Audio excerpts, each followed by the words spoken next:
Between December 1984 and the spring of 1987, a gentleman named Ken Webster received numerous messages on his BBC Micro Model B. These messages, which at first seemed to be a prank or quirk of the computer, quickly grew into a strange time-defying communication with a man from the 16th century named Lucas. This might be dismissed as a simple ghost story or urban legend had the details not been so difficult to explain away. Thankfully, Ken chronicled the events in this book, The Vertical Plane, published in 1989, a tome that's so rare that this one cost me £165 to get hold of. But despite its relative obscurity, the events were so compelling they were subject to various investigations by official bodies and even featured in an episode of Out of This World from 1996. To this day, they've never really been explained. Now, before we get into it, I'd like to draw your attention to a place where you can find equally as fascinating documentaries. Thank you to sponsor CuriosityStream for making this video possible, a subscription-based streaming service that offers thousands of compelling documentaries from the more supernatural, such as Curse of the Phantom, to Hack the Moon, that discusses the technology behind the Apollo missions. CuriosityStream adds new shows every week and addresses our lifelong quest to learn more and understand what's really going on. Head to curiositystream.com/nerd for unlimited access to the world's top documentaries and use promo code NERD to save 25%. That equates to just $14.99 per year. 12 months! That's one hell of a deal, if you ask me. Ken Webster was born in the Lake District in 1955. He graduated the University of Aberystwyth in 1976 and shortly after, in 1984, found himself in the village of Dodleston in the United Kingdom in a small abode known as Meadow Cottage. Dodleston is a small and quaint village. It has a pub called the Red Lion which still exists and operates to this day. And it's a few metres further down the road at the corner of Kinnerton and Church Road that you'll find Meadow Cottage. You can see it's an old converted farm building divided up into a medley of small dwellings. This image taken of Meadow Cottage in 1986 shows how little it has changed. It still even appears to have the same front door. But it's within this home during the autumn of 1984 where Ken's story begins. At the time, Ken was a teacher at Harden High School, a secondary school 17 minutes drive away just over the border in Wales, and a school that was firmly in the middle of the UK's computer literacy project. Margaret Thatcher's government were keen to push the UK forward as a leader in computing, and so, in conjunction with the BBC, had brought Acorn Computers on board to create the BBC Micro. This home computer would have its own television programme to ease the masses into home computing, and soon after almost every school in the UK would be kitted out with these machines. Harden was one of the luckier schools and had enough setups to loan out to teachers so they could work on and acquaint themselves with the hardware. Living in the cottage at this stage were Ken, his girlfriend Debbie, who was notably some 10 years younger, and a friend passing through, Nick, who slept in the upstairs studio whilst Ken and Debbie took the bedroom. Ken had decided to hire out a BBC Micro so that Nick could work on some English performance projects using the word processor Edward. Now, this is the Edward chip. The BBC Micro was an incredibly capable yet expandable machine, so in addition to the operating system and basic ROMs, you could add your own custom ones, giving the machine built-in capability. A lot of school-bound micros would have this installed as standard, the rationale given in the Edward Teacher's Guide being to provide secondary pupils with the opportunity to experience something they might expect to encounter in the outside world in a manner that meets their needs and matches their abilities. However, it would provide Meadow Cottage with an experience that no one had expected. Edward is accessed by booting the BBC normally, then typing Edward and return. We're then presented with a list of options, and pressing C will start a new document. You then have to type in a document name, and when you exit out of the document, Edward will then automatically ask if you want to save the document.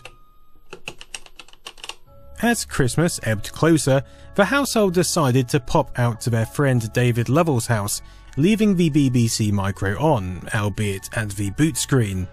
On return, Ken decided to have a glance at some of Nick's work. However, upon calling up the disk contents using Edward's index command, had found a file called KDN, which read as follows. Ken, Deb, Nick. True are the nightmares of a person that fears, safe are the bodies of the silent world.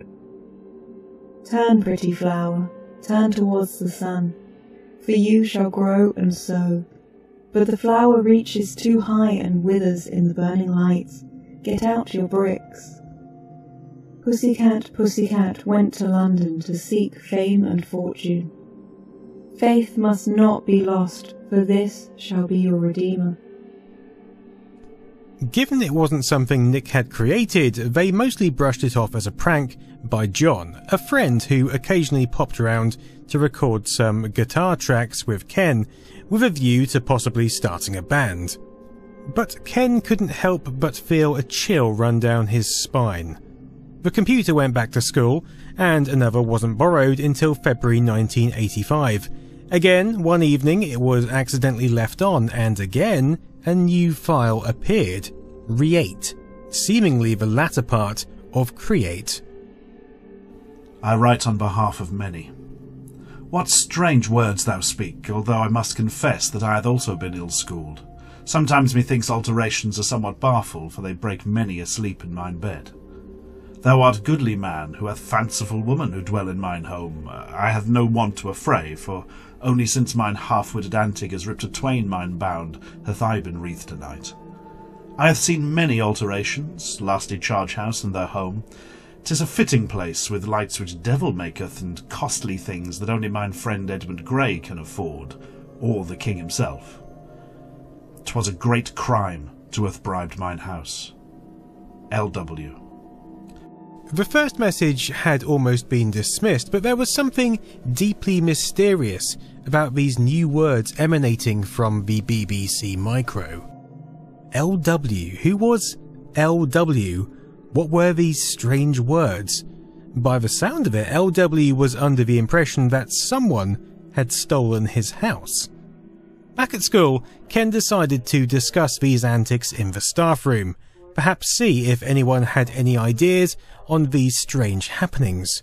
Most dismissed it as some kind of prank by a friend, or even someone breaking into the house. But the English teacher, Peter Trinder, had a different, more inquisitive view, mainly sparked by the words seeming to fit with 16th or maybe 17th century English. Another interested party was John Cummins, who lived in the village but worked as a solicitor out of London.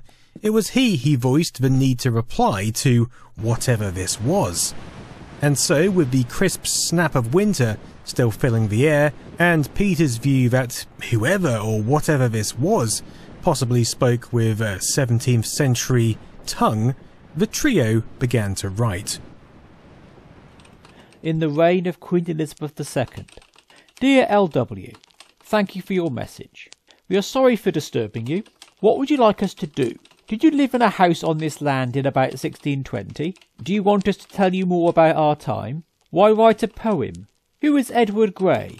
Is he related to the Egerton family? Do you have a family? Is the King James or Charles Stuart? What is the charge house? Was this village called Doddleston in your life? And how many families lived here? Thank you very much for your messages. Thank you for not making us afraid. Ken, Debbie and John.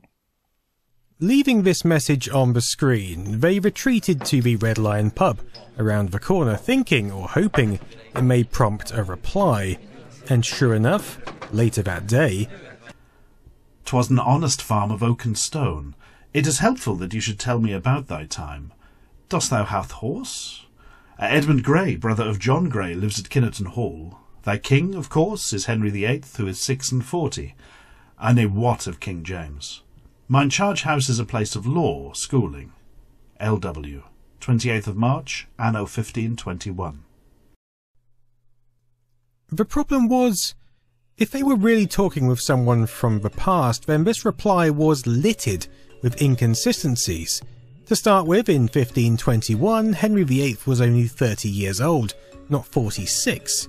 Still, Ken didn't want to contest too much. After all, he didn't really know what they were dealing with. Was this an intruder, a weird program on the computer, a prankster, or was this really someone from the past? The strange and perhaps modern grammar of question marks and brackets also confused the issue.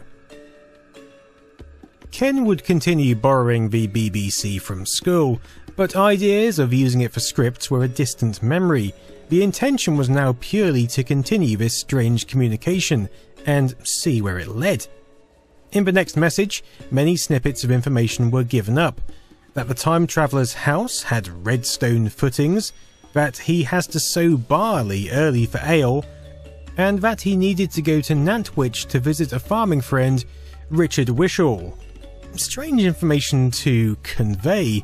The traveller seemed keen to make it clear that Ken was trespassing in his house, however, and on this occasion signed off with a name, Lucas. A name that would be further expanded out on subsequent messages to Lucas Wainman, LW. This raft of information was unexpected but began to provide a basis for fact-checking and investigation. A story was being built up. Names like Richard Wishall could be investigated, a clearer vision of his time could be assessed, and significantly it now seemed like Meadow Cottage could be placed on the same plot of land that Lucas had seemingly lived upon in the 16th century. Red stone could be found under the kitchen and soil around Meadow Cottage, which seemed to tie in with the description of Lucas's house. But the most compelling evidence of all came from Peter Trinder, who had been tracing Lucas's words, and managed to tie them back to the exact time period. Not just the words either, but the sentence construction and the distinct combination of words with use of Latin could all be pinpointed back to the Cheshire era in the mid-16th century.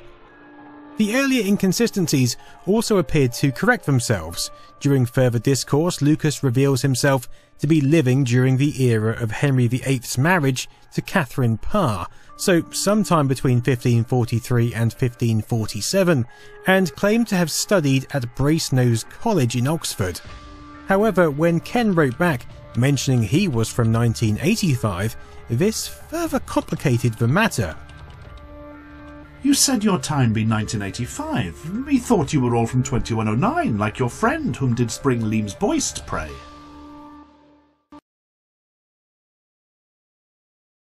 Lucas seemed to not only be speaking to Ken, but also to someone from the year 2109, who he claimed had appeared and brought the Leames Boist, or Box of Lights, to his time in the first place. This is his term for his version of the BBC Micro. Ken decided to write back to 2109 with a simple message. Calling 2109. Ken, Deb, Peter, we are sorry that we can give you only two choices.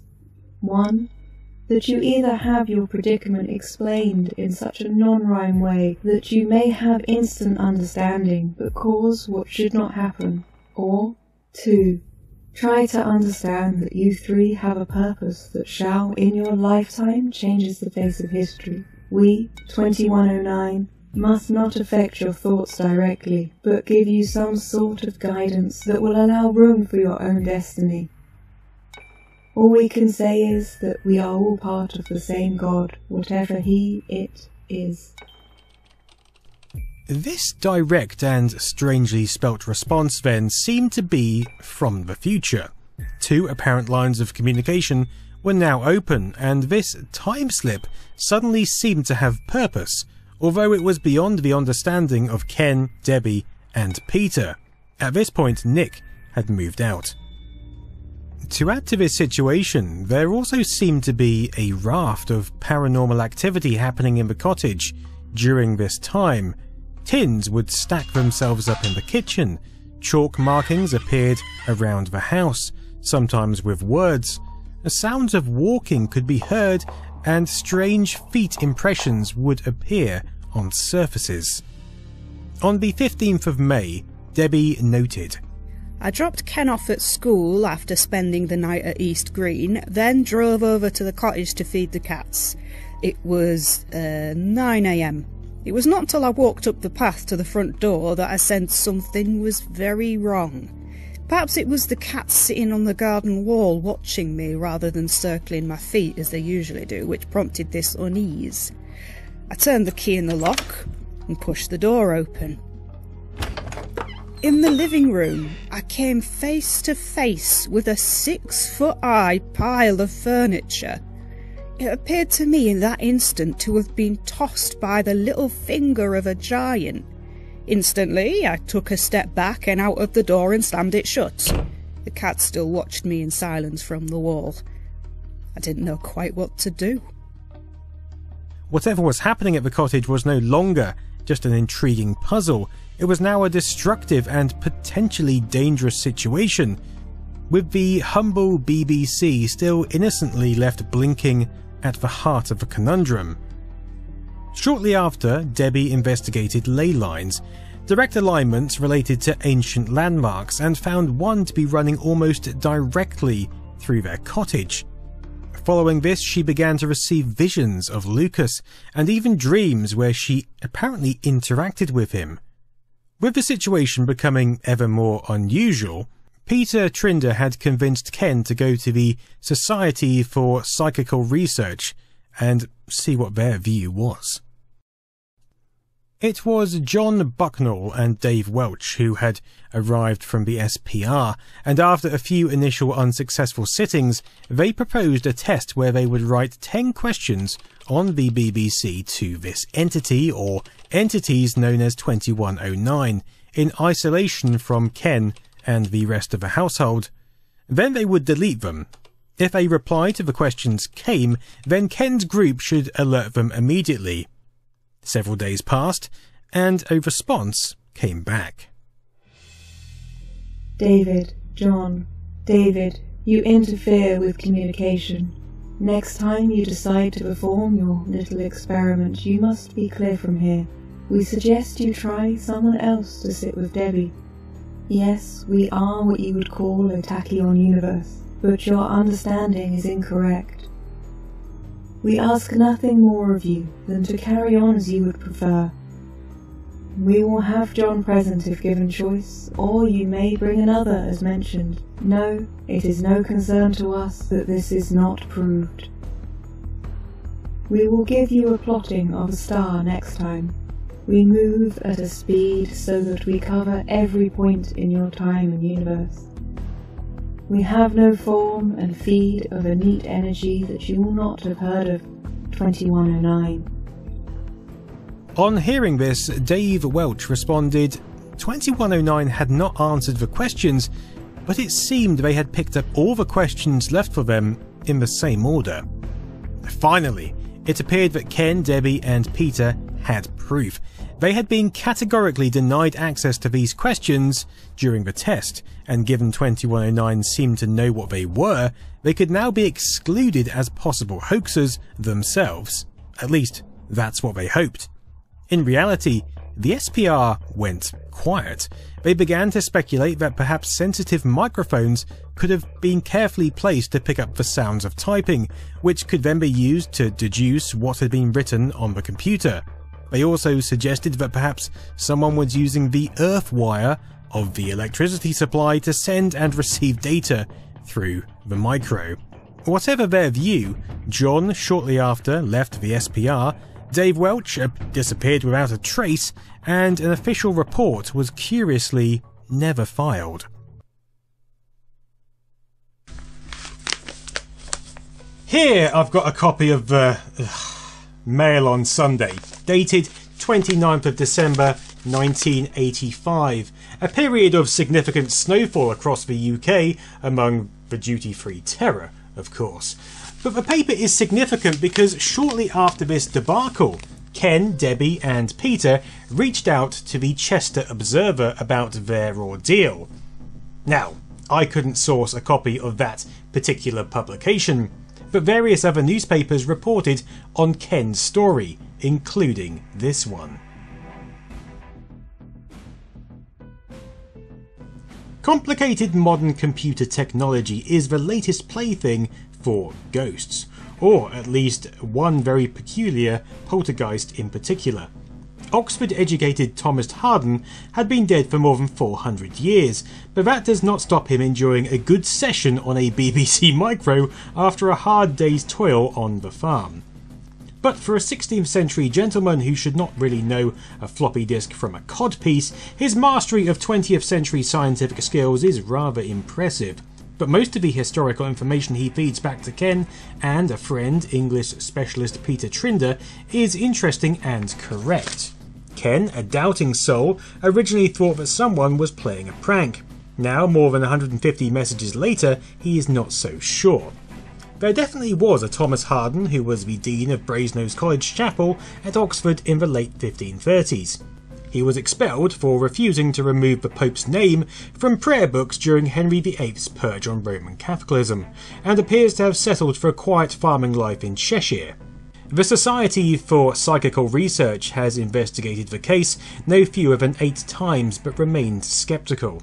Investigator Peter Bucknell, I think that should be John, is convinced some 1985 computer hacker in Ken's village, Dodleston, Cheshire, is responsible. And Mr. Harden? He told the Mail on Sunday, "Mine cook saith I shall repent for mine adventure, and that it will come to foul issue, but methinks she be yellow, and told her so." Is that a 16th century no comment? It's clear that the Mail took a tongue-in-cheek view of the story, indeed putting it on page 3 underneath a fashion segment about Wellington boots for dogs. But the story covers some interesting points that I haven't delved into thus far. You see, in an earlier message, Lucas had actually revealed he had been too scared to give his real name and details for fear of reprisal, the same reason he had given some false earlier details and information also. But through communication with Ken, had relaxed enough to open up and reveal his true name to be Thomas Harden, details of whom can actually be traced to this day to being a fellow of Brasenose College in the same time as specified in the message. Depending on where you look, the spelling will change, but these two names are both pronounced Thomas Harden. Of course, today, with access to the internet and archived records, this information is easier to research, but in 1985 there was no internet, with the only investigation made through Peter travelling to Oxford and researching on site. Shortly after, 2109 rather strangely suggested finding a gentleman by the name of Gary Rowe. You may phone him at the number below and invite him to talk with you. When he comes, show him this and ask him what he makes of it. Peter must do the telephoning. Tell him that you got the telephone number from a UFO enthusiast, 2109. Gary was a UFO investigator who came armed with an array of equipment and apparently computer-linked sensors. Ken described him as a sharp, intelligent man obsessed with his ideas. What followed was then a strange communication between Gary and 2109 directly. 2109 were asking Ken to print off messages without reading them and pass them to Gary in a sealed envelope.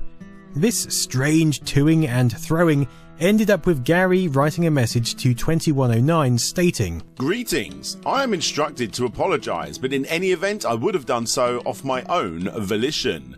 There'll be a letter hopefully this weekend. I am also instructed to apologise to Ken and Debbie. I must try and answer your last letter. It would appear that you are more important than I had realised in the scheme of things. Gary." Shortly after, Gary became almost evasive about their discussions and seemingly disappeared into the night.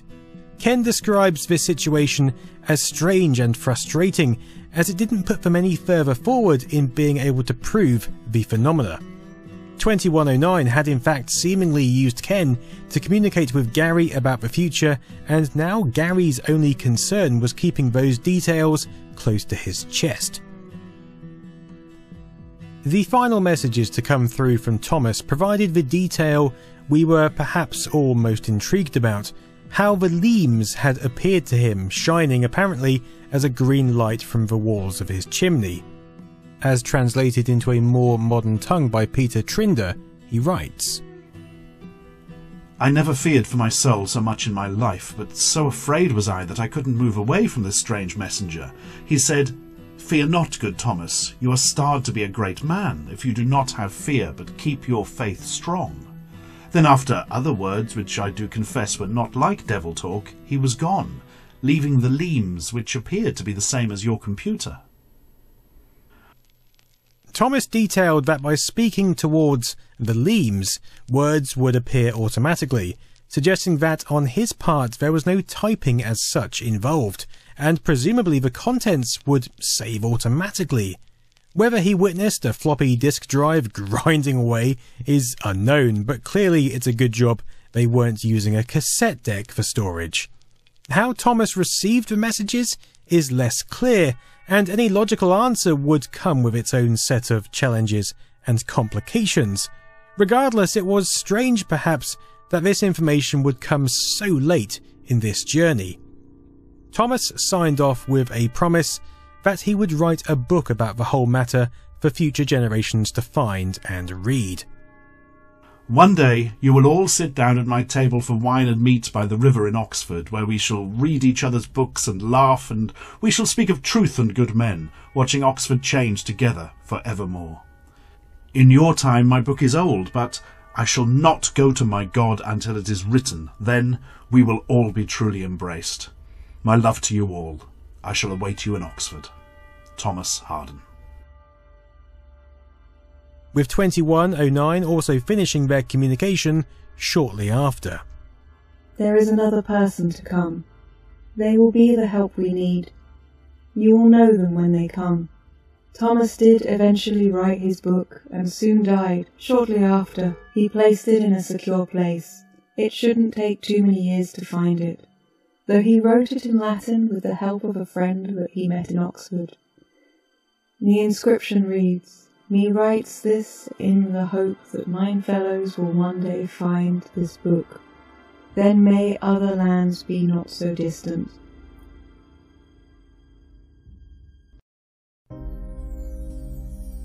Putting an end to this rather strange affair, but also dangling a carrot that if anyone should find Thomas's original book, his original account of this adventure from the 16th century perspective, then it would once and for all prove that everything suggested here was, in fact, the truth. Who knows, maybe one day someone will find this book tucked away under an Oxford College floorboard. Maybe I'll go on the quest myself. It would certainly make for a compelling follow-up video, but until then it's very much a single-sided ghost story, albeit with various witnesses, and a BBC Micro at the heart of it.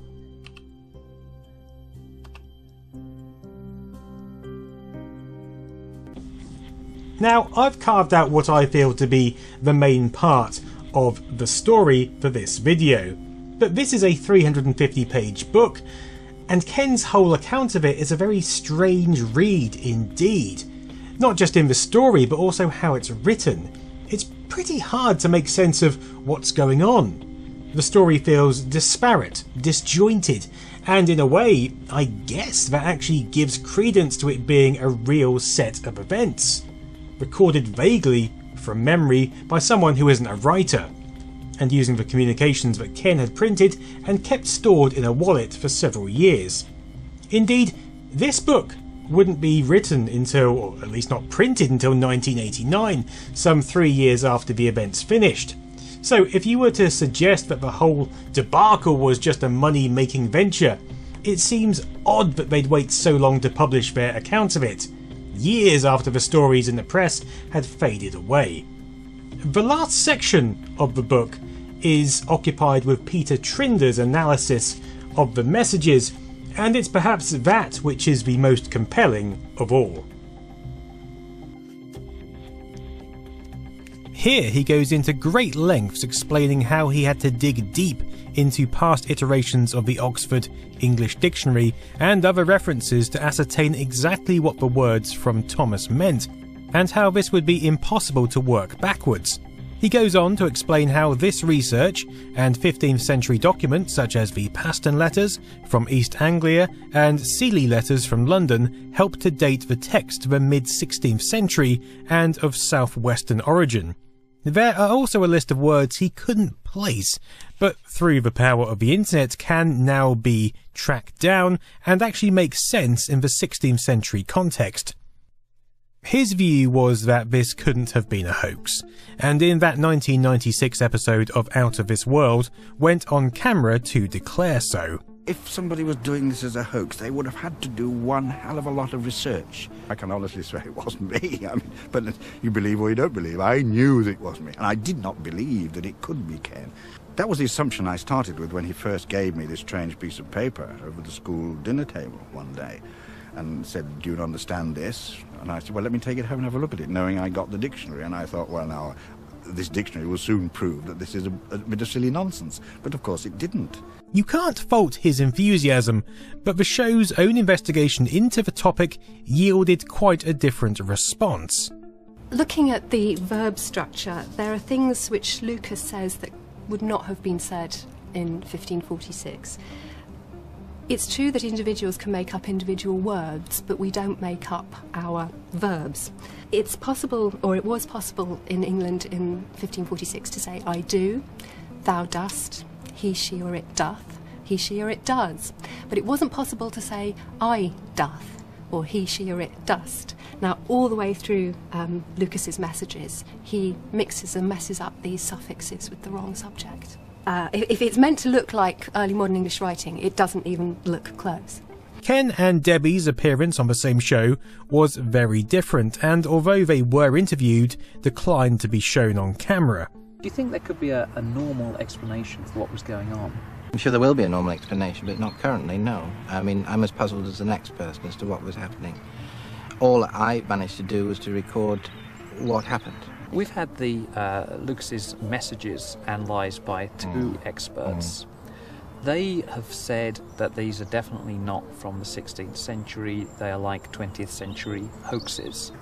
I suppose there's an academic in the land who would say, this is real. Not anybody wanted to keep their position.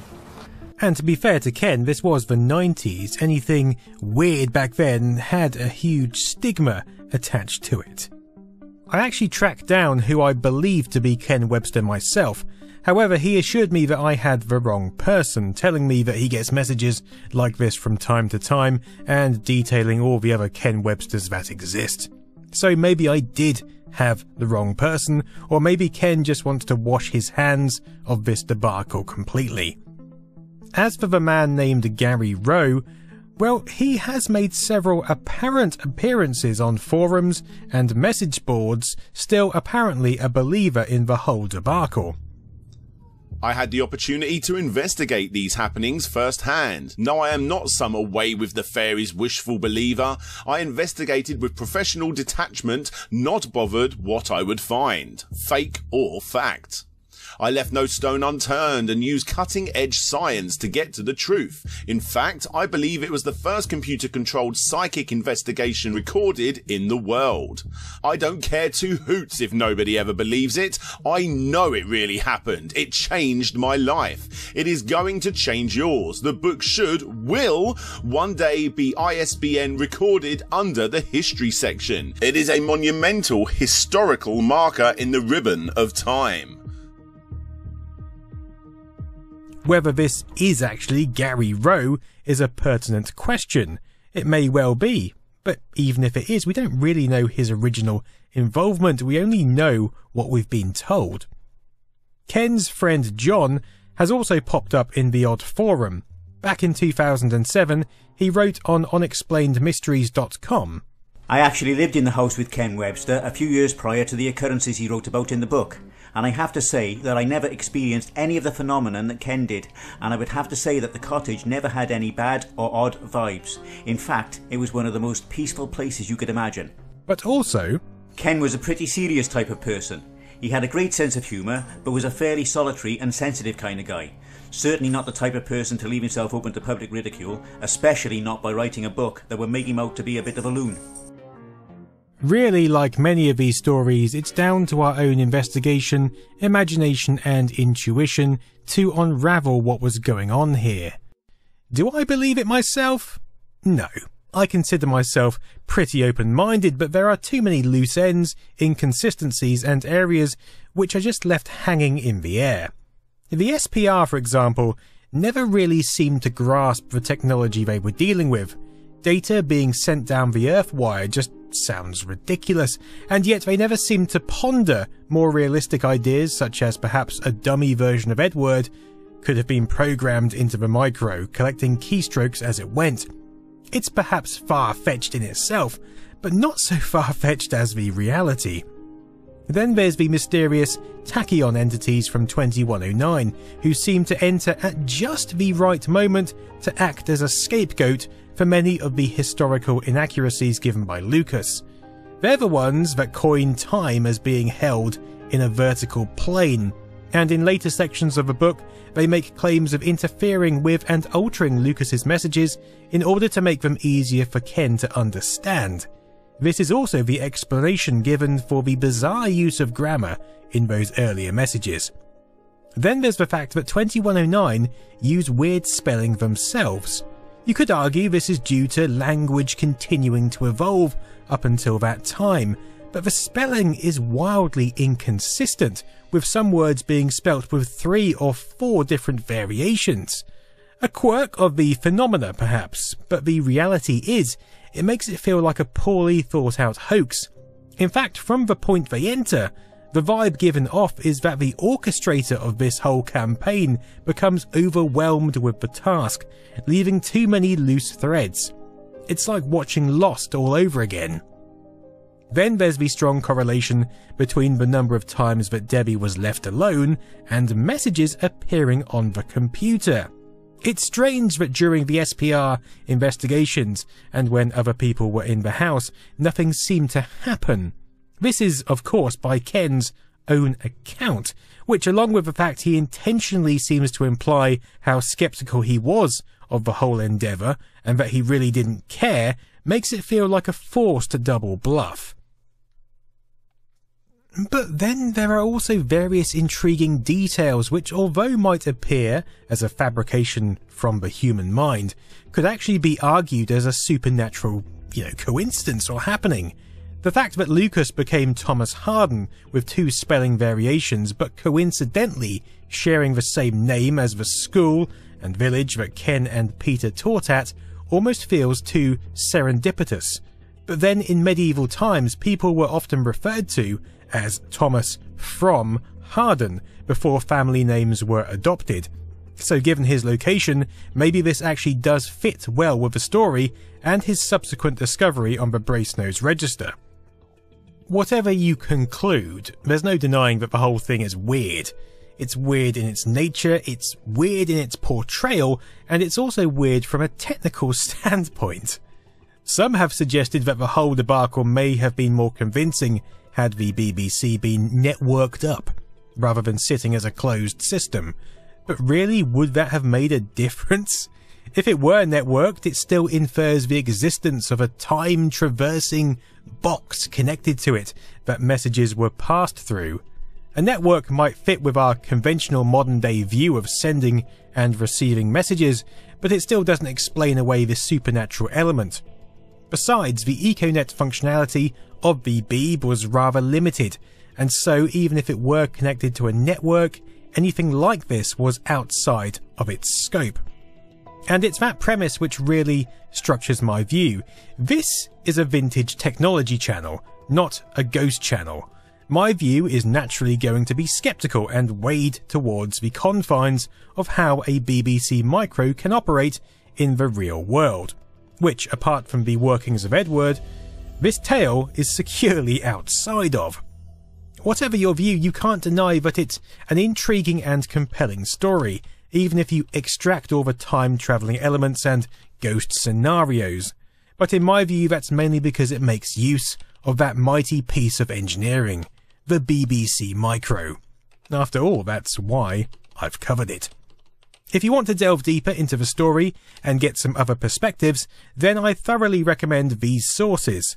There you'll find deeper and darker insights than I can go into here. As I started researching into this, I just found myself going deeper and deeper down so many holes of research. I could spend my life here. And who knows, if I did, I might actually be convinced that this really did all happen. After all, there are plenty of people who are completely convinced of its reality.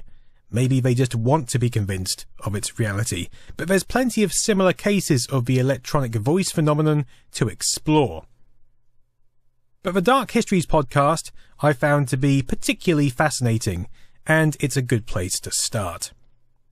As I was saying earlier, if there's enough interest in this video, I may delve deeper, so if you'd like to see an episode where I head down to Brasenose College and seek a book written in the 16th century, or you'd like me to head over to Dodleston and set up camp inside Meadow Cottage with a BBC Micro, if I can even do that, then please let me know in the comments.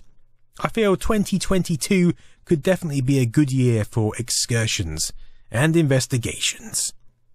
But until next time, I've been Nostalgia Nerd. Toodaloo.